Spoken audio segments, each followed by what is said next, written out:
Sige. Pero, ganun talaga buhay, minsan. Minsan nasa ilalim, minsan nasa ilalim. Wala po, at least, lagi ka nasa ibabaw. Kabit na. Ay, no, Pete. Lagi ka nasa ibabaw. Hindi naman. Papalit naman. Ang pinaso? Salita! Sabi ko na, Ito,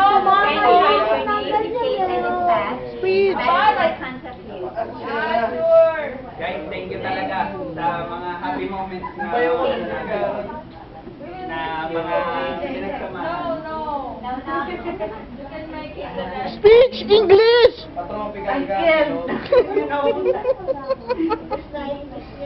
Ano ko nagpagawa ng upholstery? My only good for 3 p.m. That's why I can't speak in English right now. Only for 3 p.m. Oh, since it's already 6, fine. Please indicate your, your... Thank you so much, guys. Your nickname.